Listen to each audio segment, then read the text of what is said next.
তাদের যোগাযোগ বার করা হচ্ছে এবং বিজেপি দাবি করছে যে তৃণমূলের লোকজনই গিয়ে গোলমালটা পাকিয়েছে এবং এরা সব তৃণমূল কংগ্রেস। এই যে দিল্লির যে ছাত্র আন্দোলন, দিল্লির যারা আন্দোলন করছেন তাদের সঙ্গে যোগাযোগ, আমাদের নেত্রী মমতা বন্দ্যোপাধ্যায় তাদের প্রতি সমর্থন জানানো, সাংসদদের পাঠানো, গোটাটাই দিল্লি ওরিয়েন্টেড। গত পরশুর অর্থাৎ শুক্রবারের যে মিছিল থেকে কোনো সমস্যা তৈরি হয়েছিল সেখানে কিন্তু তৃণমূল কংগ্রেস সেখানে ছিল না, এবং দিল্লির যে সম্পর্ক ছিল না, যে কারণে গতকাল শনিবার তৃণমূল ছাত্র যুবরা আলাদা মিছিল ডেকেছিলেন।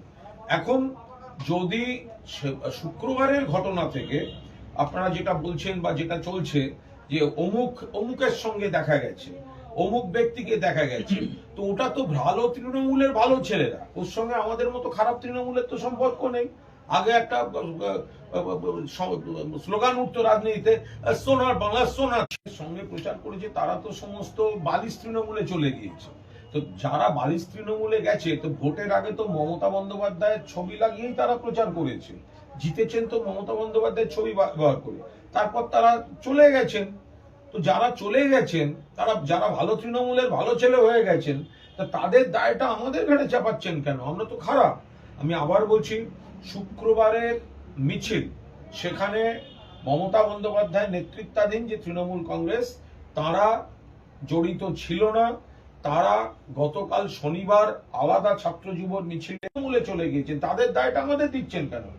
তো বালিশ তৃণমূল পন্থী তারা, যারা চাটন তৃণমূল পন্থী, তাদের দায়টা তাদের নিন, তাদের দায়টা আমাদের ঘাড়ে চাপাবেন না। এই যে আন্দোলনের ইস্যু, আপনারাও সমর্থন জানিয়েছিলেন যে এই ইস্যুটাকে, যে একটা নিটের কেলেঙ্কারি, এবং সারা দেশে অনেকে সমর্থন জানিয়েছেন।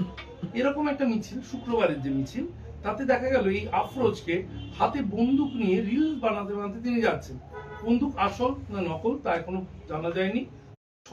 জন্য আমরা কোনো বিশৃঙ্খলা সৃষ্টিকারী কাজ করতে চাইনি। যারা মিছিল ডেকেছিলেন সেখানে গিয়ে কি করে এই বাহিনী ভিড়ল, এখন ভালো তৃণমূলে যারা গেছেন তারা ক্ষতিকর কাজ, এই কাজ হতেই পারে না। মানে কেন, মানে কেন হবে এটা? কোন দলের পতাকা, জাতীয় পতাকা, কোন নেতার ছবি, এটা কেন? আবার নিরপেক্ষ উইটনেস, মমতা বন্দ্যোপাধ্যায়ের বাড়ি সিআইডি তল্লাশি করছে এবং সে হচ্ছে নিরপেক্ষ উইটনেস। 12টা বাজছে, এইগুলোকে আমাদের দল ব্যবহার করছে। এবার আমি তো জানি না মুখ্যমন্ত্রী জানেন কিনা যে এই ছেলেটি সেই ছেলেটি যে নাকি এত নিরপেক্ষ যে মুখ্যমন্ত্রীর পুলিশ সিআইডি তাকে নিরপেক্ষ সাক্ষী করে, এ নাকি এত নিরপেক্ষ। আর মুখ্যমন্ত্রী এটাও জানেন কিনা আমি জানি না, এই ছেলেটি আমাকে মেরেছিল। তো এখন সুতরাং এবার কে কার সঙ্গে ছবি দেখা গেছে এই নিয়ে যদি বিচার হয়, তাহলে এই বিচার কে হবে?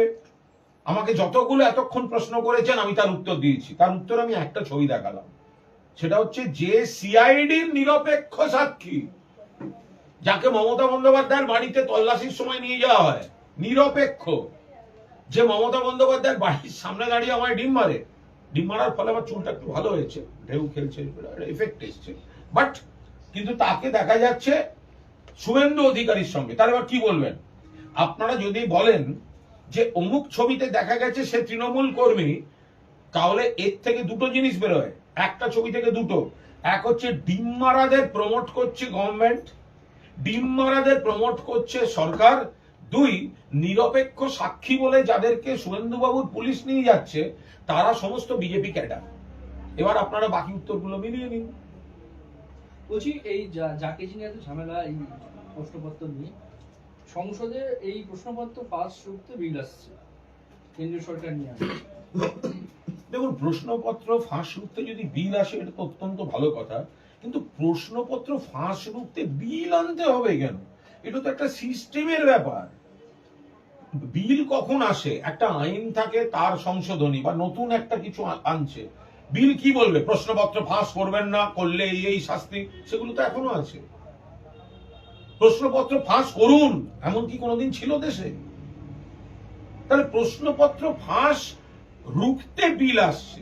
আরে যারা করছে, যে চক্রগুলো বিভিন্ন জায়গায় এই ধরনের কাণ্ড কারখানা করছে, তাদের কড়া শাস্তি এবং ব্যাপারটাকে সিল করার জন্য এটা একটা ব্যবস্থা রাখা দরকার। তার জন্য বিল এনে কত কি হবে? বিল আসছে ভালো কথা, এই বিলের কেউ বিরোধিতা করতে যাবে না, বাট বিল আনতে হচ্ছে কেন?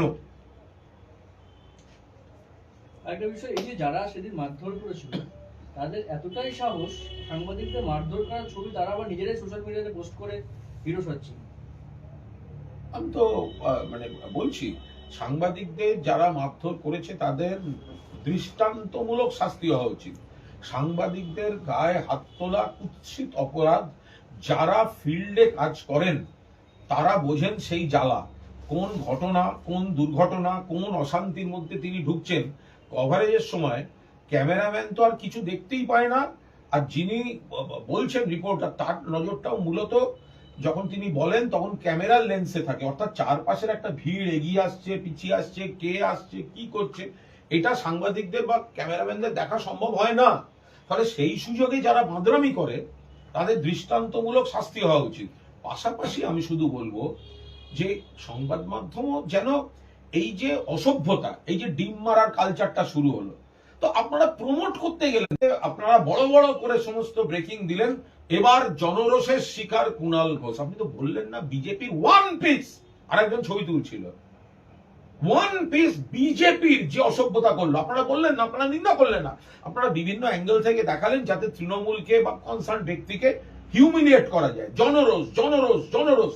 এখন সেই অসভ্যতাটা যখন আপনাদের সঙ্গে কিছু দুষ্কৃতি করছে, এবার আপনাদের যন্ত্রণা তৈরি হচ্ছে। আমরা আপনাদের যন্ত্রণার সঙ্গে একমত, কিন্তু যখন কাউকে পুলিশ ধরছে, তিনি অপরাধী না অপরাধী নয় আপনি জানেন না, ডিম মারা হচ্ছে, পুলিশের গায়েও ডিম মারা হয়ে গেল, তাদের ভেঙে ফেলেছিলেন।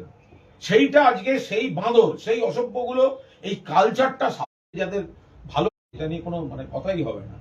তারা বিজেপিতে গেছেন, সেই নামগুলো আপনিও জানেন, তো সেই দুর্নীতির কি হবে? দুর্নীতি মানে শুধু বিজেপি, আর বিজেপির বিটিং পর বাড়ি বেআইনি। তাই যদি হবে তাহলে তারাতলায় বাড়ি ভাঙার পর তাহলে ফিরহাদ হাকিমের সইটা শুভেন্দুবাবু দেখালেন কেন বিধানসভায়? আমরা তো কেউ জানতাম না ওখানে কার সই আছে। আপনি তুলে দেখিয়ে বললেন দেখুন কার সই, প্রাক্তন মেয়রের সই, কাউকে ছাড়বো না। আজও তা আপনি যদি সইটা অন্যায় হবে তাহলে আপনি অ্যারেস্ট করুন, আর যদি সইটার মধ্যে কোনো অন্যায় নেই তাহলে আপনি দেখালেন কেন? ফলে শুভেন্দুবাবুর হুমকি হচ্ছে মিসড কল। শুভেন্দুবাবুর হুমকি হচ্ছে মিসড কল।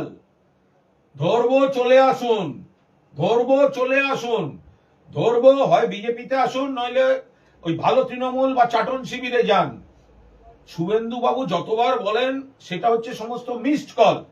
নইলে ফিরহাদ হাকিম থেকে জাভেদ খান, যাদের উনি ইন্ডিকেট করে করে দুর্নীতির অভিযোগ এনেছেন, আজকে কেন তাদেরকে ছেড়ে রেখে দেওয়া হয়েছে বাইরে?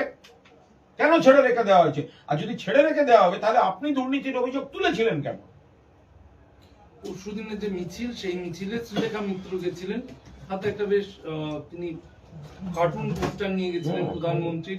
এবার প্রধানমন্ত্রীর এই বিকৃত ছবি নিয়ে পোস্টার নিয়ে মিছিল করা এবং তার সমাজ মাধ্যমে আবার শেয়ার করার কারণে শ্রীলেখা মিত্রের বিরুদ্ধে এবার থানায় অভিযোগ জানাতে গেলেন বিজেপি নেতা কর্মীরা।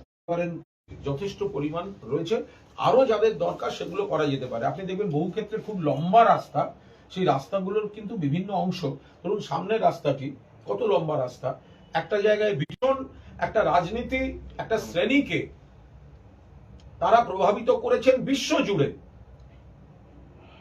যদি আমরা এই লাইনে যেতে যাই তাহলে সারা পৃথিবীর যত দেশে রবীন্দ্রনাথ ঠাকুরের মূর্তি আছে, মহাত্মা গান্ধীর মূর্তি আছে, নেতাজি সুভাষচন্দ্র বসুর স্মারক আছে, এবার যদি সেসব দেশ বলে এখানে তো ওই আপনাদের নেতাজি আসেননি, তখন কি হবে?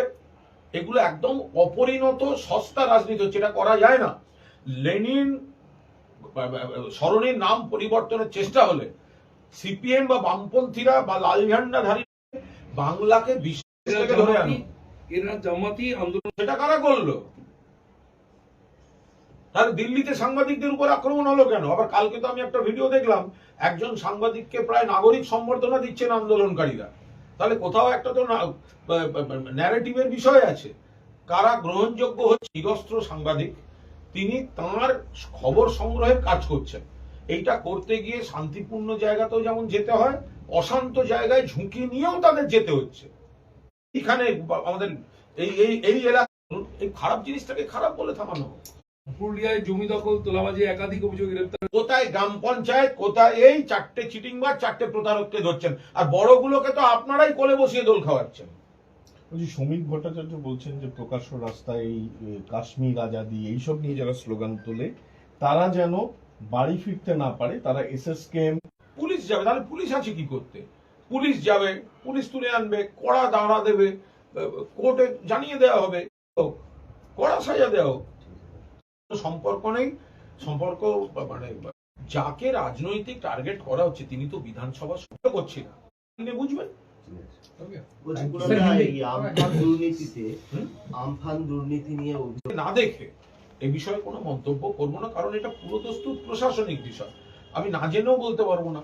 আবার যারা এটাকে রাজনৈতিকভাবে ব্যবহার করতে যাবেন তারা একটা নির্দিষ্ট রাজনৈতিক অ্যাঙ্গেল থেকে নির্দিষ্ট রাজনৈতিক ন্যারেটিভ তৈরি করবেন, ফলে সেটা আমাদের সংশ্লিষ্ট যারা আছেন তারা নিশ্চয়ই এটা বিবেচনা করে দেখবেন। বিজেপি থেকে বলা হচ্ছে যে কোনো প্রাকৃতিক বিপর্যয় হলেই আগের সরকার এবং বিজেপির যে সরকারগুলো আছে সেখানকার ক্যাগ রিপোর্ট বের করুন না।